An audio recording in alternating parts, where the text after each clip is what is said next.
하라고 가르치셨습니다. 그런데 오늘 본문도 그렇게 말씀을 가르치시는데 예사롭지 않습니다. 평범한 평소와 같지 않는 모습을 보여주십니다.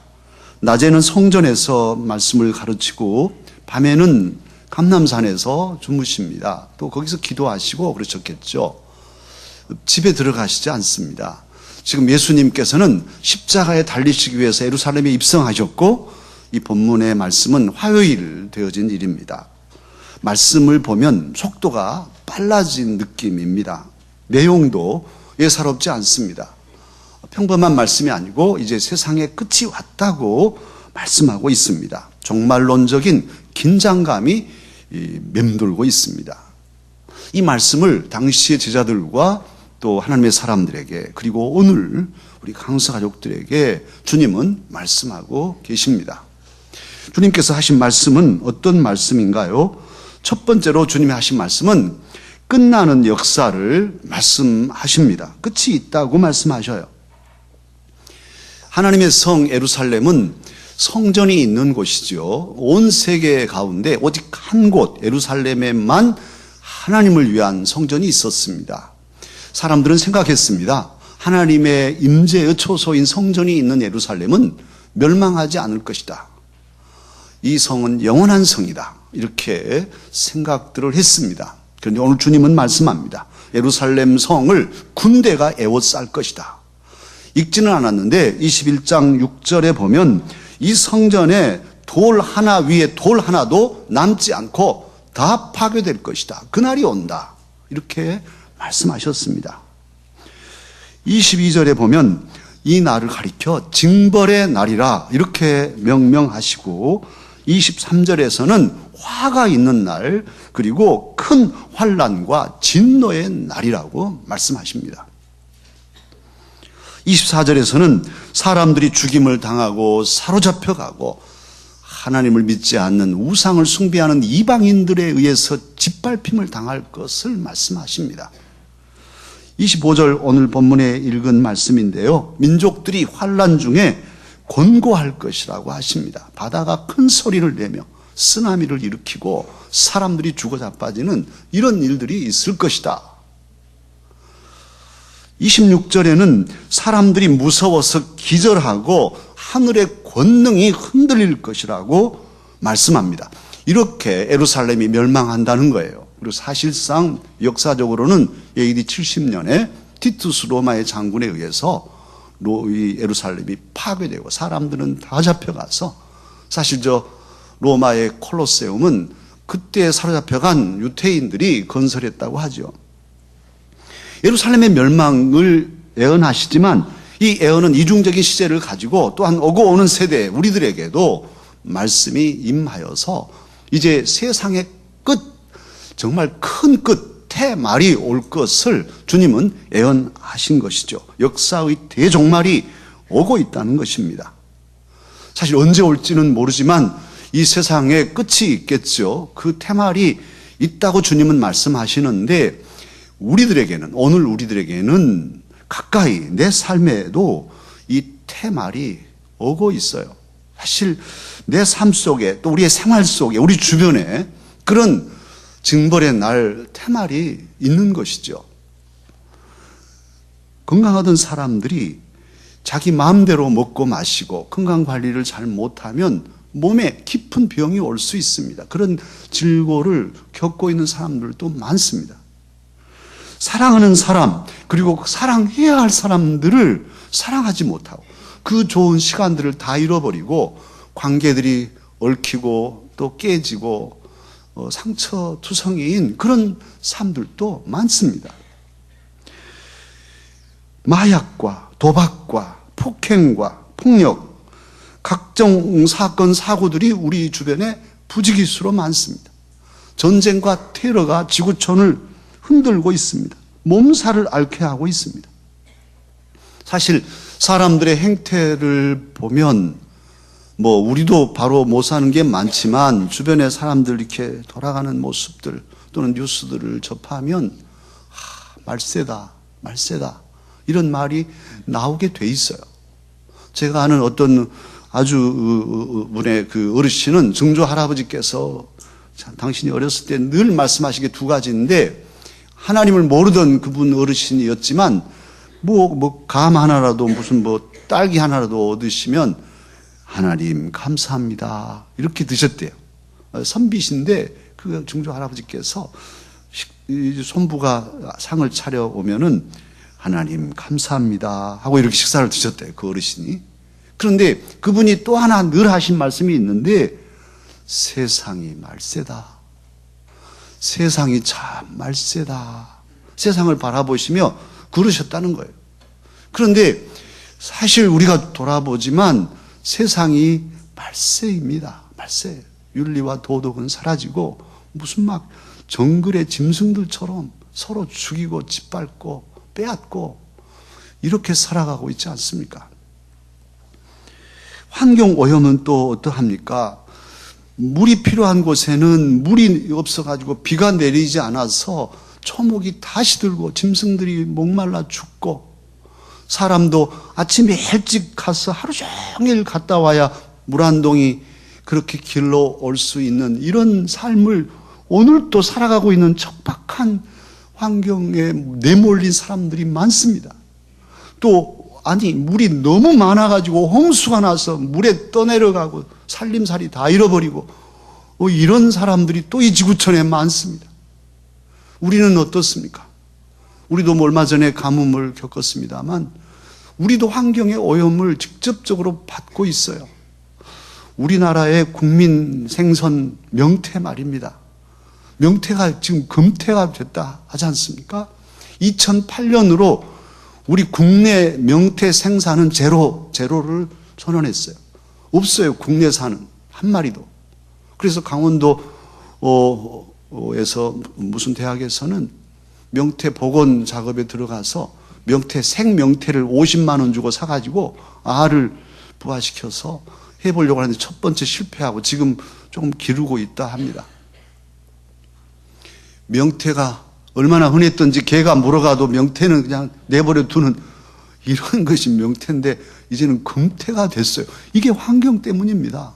함부로 종이 한 장도 마구 쓰고 자동차도 함부로 하고 자연을 훼손시키고 막 무너뜨리고 이런 것들이 이제 환경 오염이 되고 또 지구 온난화를 일으켜서 해수 온도가 높아지니까 엘니뇨 현상, 라니뇨 현상이 일어나고, 그래 와야 할 비는 안 오고 또 와야 할 곳에 안 오고 오지 않아야 할 곳에 오고 이런 엉클어진 문제, 또 해수 온도가 높아지니까 명태들이 다 올라가 버리고 북쪽으로 올라가는 이런 일들이 있는 것이죠.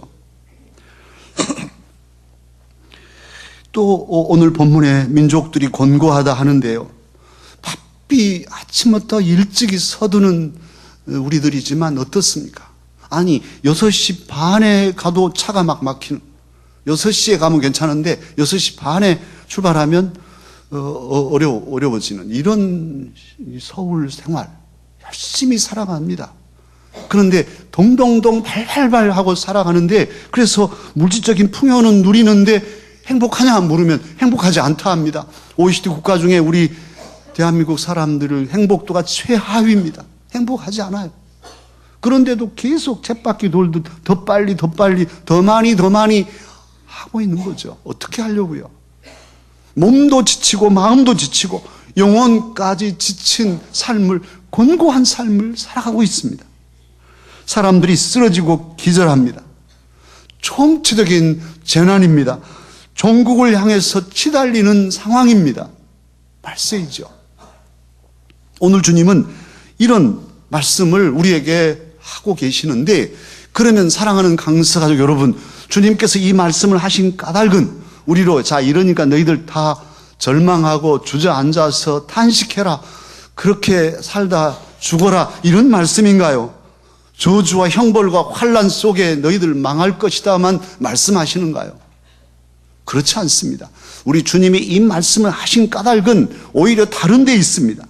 주님은 참으로 이 말씀을 하심으로써 제자들과 오늘 저와 우리 강서가족들이 이 말세에도 용기를 가지고 소망을 품고 담대하게 이 고난을 뚫고 전진하며 승리하라고 이 말씀을 주십니다. 이 시대를 참으로 하나님의 사람으로 이겨 살도록 이 말씀을 주고 계십니다. 그러니까 주님께서는 이 절망의 말씀, 태말, 끝에 대한 말씀을 하시면서 새로운 시작을 오늘 말씀 속에 담아놓고 계십니다. 저와 여러분은 예수님을 구주로 믿는 그리스도인입니다. 저와 여러분의 삶 속에 예수님이 계십니다. 우리는 보잘것없지만 주님이 함께 하시니 보배로운 주님을 품은 우리는 참으로 대단한 사람들이 되었습니다. 우리는 약하지만 우리 안에 주님이 계심으로 우리는 강하고 담대한 그리스도인이 되었습니다.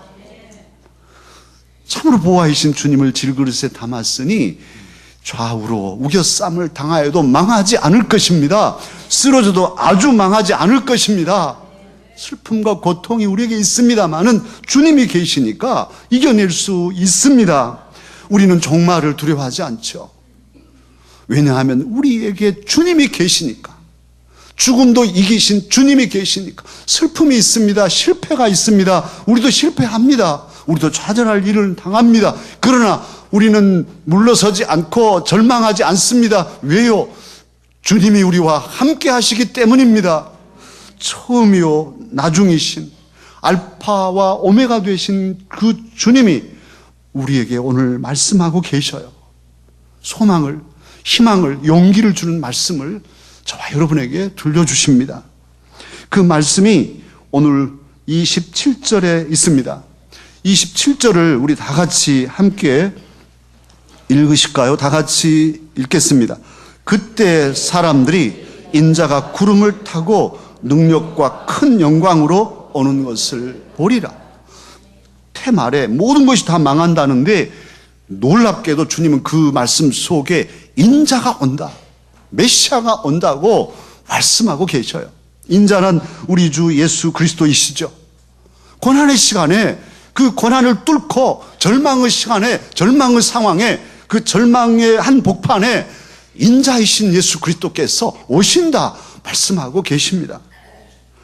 뿐만 아니라 31절에는 하나님의 나라가 온다고 말씀하고 있어요. 예수 그리스도 오심으로 하나님의 나라도 우리에게 임한 것이죠. 절망과 저주와 다 끝나버린 상황을 뚫고 예수 그리스도께서 새로운 시작으로, 새 생명으로, 영원한 하나님의 나라로 온다고 말씀하여 주십니다. 이 약속을 믿는 자는 이 약속의 성취를 응답받게 될 것입니다. 오늘이 바로 그런 대림절입니다. 교회력으로 대림절은 이제 새해가 시작되는 날이에요. 그러니까 오늘이 끝과 시작이 함께 있는 주일입니다. 이미 오신 예수 그리스도를 기리고 또 성탄절을 기다리면서 다시 오실 예수님 온다고 오늘 또 말씀하셨는데 이 예수님을 준비하여 기다리자는 그런 신앙의 절기가 대림절, 강림절, 이 절기죠. 대강절 뭐 이렇게도 부르는 이 절기입니다. 오늘 저와 여러분은 오실 예수 그리스도를 기다리며 끝과 시작이 교차되는 이 대림절 첫날에 우리 주님의 말씀을 듣습니다. 주님은 이 때, 이 태말에 정말 말세라고 누구라도 다 인정하는 이때에 그리스도인으로서 저와 여러분이 어떻게 살기를 원하실까요? 또 각자의 삶에서 실패와 아픔과 슬픔이 있는데 어떻게 우리가 살기를 주님은 원하실까요? 주님의 뜻은 무엇일까요? 오늘 말씀 속에서 주님 뜻을 찾습니다. 주님은 우리에게 말씀해 주십니다. 첫 번째로 우리가 행할 일을 뭐라고 말씀하시냐면 때를 분별하라 하십니다. 함께 읽으실까요? 함께 따라 하실까요? 때를 분별하라. 29절에서 31절에 나와 있는 말씀들을 이렇게 추리면 때를 분별하라는 말씀으로 추려질 수 있어요. 끝날에 여러 징조들이 있으니 이 징조를 잘 살피고 분별하라. 때를 안다는 것은 지혜로운 거예요. 봄이면 씨를 심어야 되고 여름에 가꾸고 가을에 거두고 겨울에 잘 저장하고 이런 때에 맞춰서 살아가는 것이 지혜로운 사람인 거예요. 그건 동양권에서도 뭐 중용에서도 시중을 말합니다만 예수님께서는 그 시절을, 그 징조를 잘 살펴서 살라고 말씀하고 계셔요. 총체적인 재난의 시기이니 안일함에 빠져서 여유 부리고 있지 마라 하는 것이죠. 예민한 영적 감각으로 영적으로 도전하는 세력들을 잘 살펴라, 그런 말씀이죠. 나태함에 빠져서 세상 것에 젖어서 어제나 오늘이나 다 괜찮아, 작년에도 괜찮았고 올해도 괜찮으니 내년도 괜찮으리, 그렇게 그냥 건성건성 흥청망청 살아서는 안 된다는 거예요. 또 이단과 사설이 얼마나 난무합니까? 특히 극단적인 이 종교들이 득세하면서 세계를 어지럽히고 있지 않습니까? 홀로 자녀들을 잘 기르려고 그렇게 호주로 피신한 아프가니스탄 여인들이, 엄마들이 그 자식들을 좀 제대로 길러보려고 그 열악한 환경에서 도망쳐 나온 엄마들이 말이죠. 요즘에 호주에서는 인터넷을 엄마들이 배운대요. 그렇게 이주민들이. 왜냐하면 어린 자녀들이, 순수한 얘들이 이제 컴퓨터 게임을 하고 컴퓨터를 배우면서 IS의 그 홍보 영상을 보게 되면 빨려들까 봐. 전문가들이 평가하기를 IS의 홍보 영상이 그렇게 사람의 마음을 현혹하도록 잘 만들어졌다는 거예요. 그걸 보면 우리 애들도, 그래서 우리나라도 김모군도 갔지 않습니까? 그 자유롭지 않아요. 우리도 자유롭지 않아요. 그러니 엄마들이 컴퓨터를 배워서 자녀들 상황을 살펴가지고 막아내려고 지금 그러고 있다는 말입니다. 사랑하는 강사가족 여러분, 저와 여러분은 더욱 하나님의 사람 그리스도인으로서 이 시대를 분별하는 일에 앞장서는 자 되십시다. 주님은 그렇게 원하시고 때를 분별하라고 말씀하십니다. 두 번째로 오늘 말씀 34절에 보면 너희는 무엇하라 하십니까? 스스로 조심하라, 이렇게 말씀하십니다. 그날이 덫처럼 갑자기 닥쳐올 거라는 거예요. 덫은 무엇입니까? 잘 숨겨가지고 지나가는 짐승들 덜커덕 발이 걸리거나 목이 걸려서 죽게 잡으려고 하는 것이잖아요. 악한 세력들은 우리에게 덫을 놔요. 그래서 뭐 거기다가 미끼도 놓고 그럴싸하게 감춰놓고, 그래서 그냥 그리 찾아오면 덜컥 잡히게 하려고 그렇게 하고 있다는 거예요. 또 그 날이, 그런 심판의 날이 우리에게 덫처럼 올 거라는 거죠. 그러나 덫이 아무리 절망적인 함정이라 할지라도 준비하지 않고 마음이 해이된 그런 방심한 사람들에게는 결정적인 함정이겠지만, 주의하고 참으로 살피는 이런 사람들에게는 무용지물이 되는 것이죠. 뭐 다 알죠. 저기 덫이 있네. 잘 살피면 보이니까 조심조심해서 지나가 버리면 아무렇지도 않는 것이죠. 주님께서는 저와 여러분에게 그날이 덫처럼 오니니 스스로 조심하라, 그렇게 말씀하십니다. 그러면 무엇을 조심하라 하십니까? 조심하라고 말씀하신 것들이 몇 가지 거기 예로 들어있죠. 더 많은 것들을 조심해야겠지만 방탕을 조심하라, 그렇게 말씀합니다. 그러니까 뭐 그냥 흥청망청 마음 놓고 아무렇게나 살지 마라, 흐트러져서 살지 마라 하신 말씀이죠. 그리고 두 번째는 뭐 취하지 마라 합니까? 술 취하지 마라, 이렇게 말씀합니다. 사실 모든 사건 사고의 배경에는 술, 그리고 죄송하지만 또 여자, 이런 게 끼어 있다 하지 않습니까? 우리 여자 성도님들 말고 말이죠, 다른 여자들. 그래, 술이 그렇게 안 좋은 거예요. 사람의 이성을 잃게 하고 의지를 약화시켜서 그냥 짐승처럼 하게 하잖아요. 노상방뇨하고 그냥. 주님께서는 너희들이 그리스도인이라면 이 시대가 예사롭지 않으니 술 취하지 마라, 정신 바짝 차리고 살아라, 지금 그렇게 주님은 말씀하십니다. 그리고는 이어서 생활의 염려를 버리라고, 생활의 염려에 찌들리지 말라고. 생활의 염려가 우리의 마음을 둔하게 한다고 표현되어 있는데, 다른 번역에는 생활의 염려로 짓눌릴까, 눌린다는 거예요. 우리 마음이 아이고 하고 걱정하면 그냥 마음이 어둡고 주저앉아지고 의욕이 상실되고. 생활의 염려가 없는 사람이 없죠. 다 있어요. 저도 있죠. 다 있죠. 근데 지금 당장은 괜찮아도 앞으로 어쩔까? 미리 당겨가지고, 앞으로 내년 것, 또 그 다음에 한 5년 후 것, 어쩔까? 미리 당겨가지고 걱정을 많이 하고, 보따리로 하면 많이 보따리이고, 지금도 이고 계신 분들이 있을지 몰라요. 아이고, 그러고 앉아가지고. 주님은 말씀하십니다. 생활의 염려가 너희 마음을 누르지 못하게 하라. 말세기 때문에 때가 예사롭지 않으니 그런 근심에서 벗어나라. 그것이 누르면 영이 죽고 기도도 안 되고 그냥 걱정 한숨만 하고 있으니 아무 답이 없는 거예요.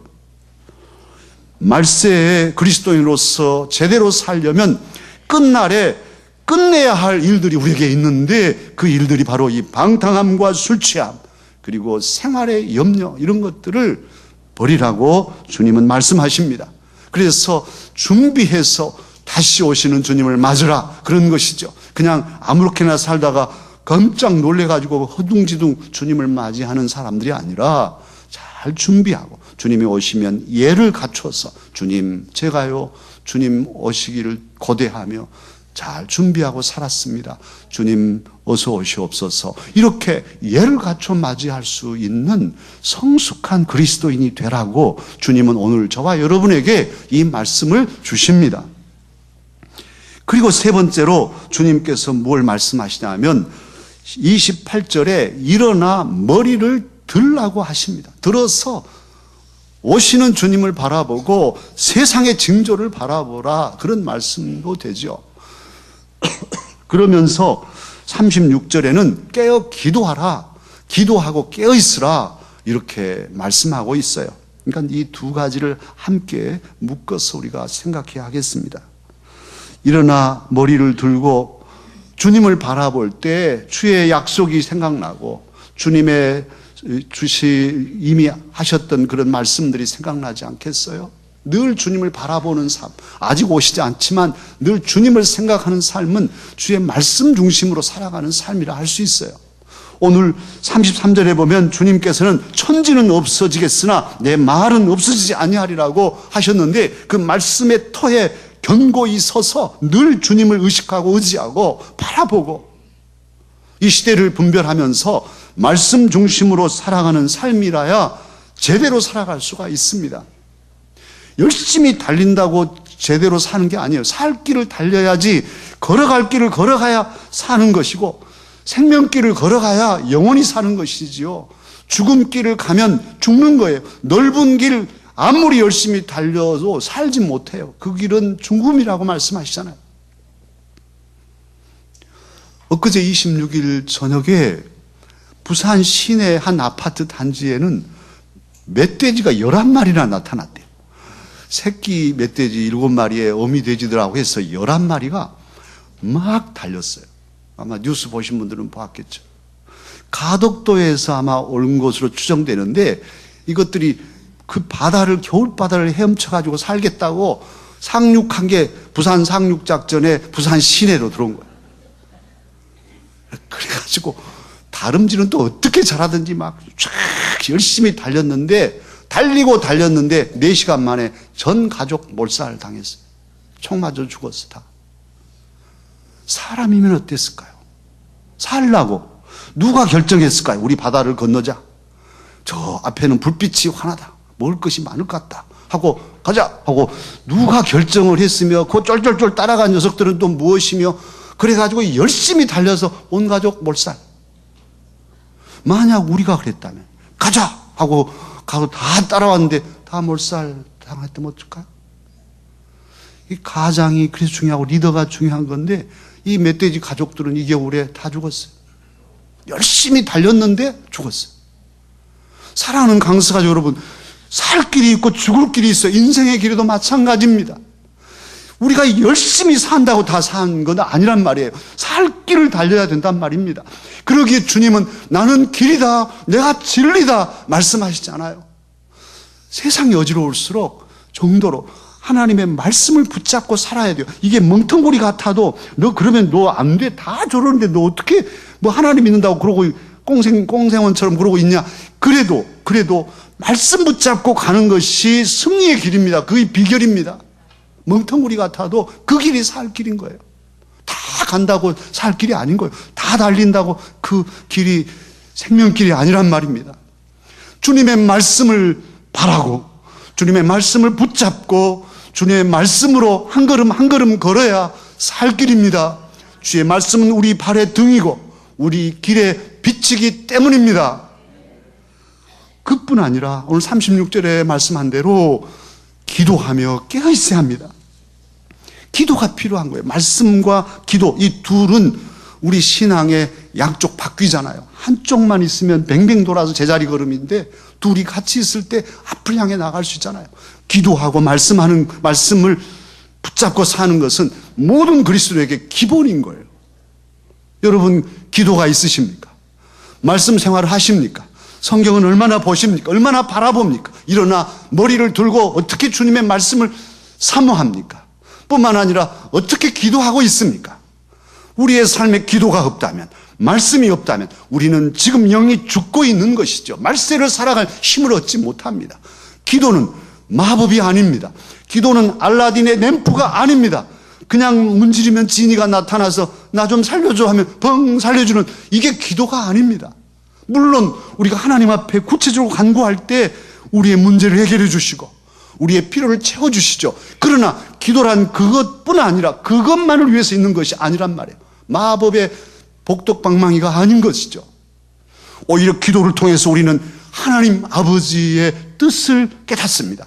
아버지 하나님, 이 어려운 난관에 제가 어떻게 하기를 원하십니까? 아버지, 제가 하나님의 사람인데 이 아픔과 이 슬픔을 제가 어떻게 이길 수 있습니까? 말씀해 주십시오. 더 나아가서 아버지 하나님, 제가 너무나 힘듭니다. 너무 고난하고 어려운데요. 이 고난의 상황을 뚫고 이길 수 있는 힘을 주옵소서. 그래서 하나님이 주신 힘과 능력으로 온 마음을 가지고 그 고난의 한복판을 뛰어들어서 회피하지 않고 물러서지 않고 뚫고 전진해 나가는 것이 말세의 성도들인 것이죠. 기도는 그런 힘과 능력을 능히 공급해 주는 복의 채널입니다. 기도를 통해서 우리는 주님과 교제하고 주님께로부터 오는 그 능력을 힘입고 나아갈 수 있는 것이죠. 하나님의 일을 해도 마찬가지입니다. 기도 없이 하는 것은 열매가 없는 것이잖아요. 왜요? 하나님께서 능력으로 성령으로 같이 하셔야만 하나님의 일이 되는 것이니까요. 사람의 일이 되지 않도록 우리 또한 모든 일에 기도를 앞세우며 나아가야 합니다. 그래서 오늘 말세의 성도들에게 기도하고 깨어있으라, 주님은 유언처럼 말씀하셨습니다. 이것이 말씀과 기도가 말세를 살아가는, 이 어려운 때를 살아가는 말세의 성도들의 은혜로운 삶의 비결이고 시작과 끝이 맞물리는 이 대림절을 살아가는 저와 여러분의 삶의 좋은 비결입니다. 엄마 아빠가 맞벌이를 하기 때문에 할머니에게서 길러진 손녀가 있었습니다. 다들 할머니들, 할아버지들, 손자들 기르시느라고 고생들 하시잖아요. 그런데 이 녀석도 이제 할머니한테 길러지면서 할머니 하는 거 다 배우고 말투까지 다 담고 이렇게 되잖아요. 근데 할머니랑 목욕탕에를 갔어요. 그래서 이제 탈의실을 들어가는데 할머니가 먼저 갔는데 손녀가 그 신발을 벗어놓고 덜렁덜렁 달려오니까 할머니가 야야 신발 가져와야지. 그러니까 이 어린 6살짜리 손녀가 아이고 내가 정신이 없어서. 사랑하는 강사 여러분, 우리는 지금 정신을 놓아야 할 때가 아닙니다. 정신 없이 살아서는 안 됩니다. 신발 놓고 가면 안 됩니다. 주님께서 우리에게 오시기 때문이에요. 이 시대가 예사롭지 않기 때문입니다. 정말 하루하루를 오늘 나의 마지막 날이다. 또 마지막일 수 있으니까요. 오늘 하루하루가 내 삶의 마지막 날이라고 생각하고 그렇게 하루하루를 살아가십시다. 시대를 분별하면서 말씀을 붙잡고 그렇게 믿음길, 사명길을 잘 가는 저와 여러분이 되기를 주님은 원하십니다. 오늘 또 그러기에 저와 여러분에게 주님 말씀하십니다. 일어나 머리를 들라. 스스로 조심하라. 너희는 장차 올 이 모든 일을 능히 피하고 인자 앞에 서도록 항상 기도하며 깨어 있으라. 기도하겠습니다. 은혜로우신 아버지 하나님, 우리를 사랑하시고 오늘 대림절을 허락하사 이 전에서 주님의 음성 듣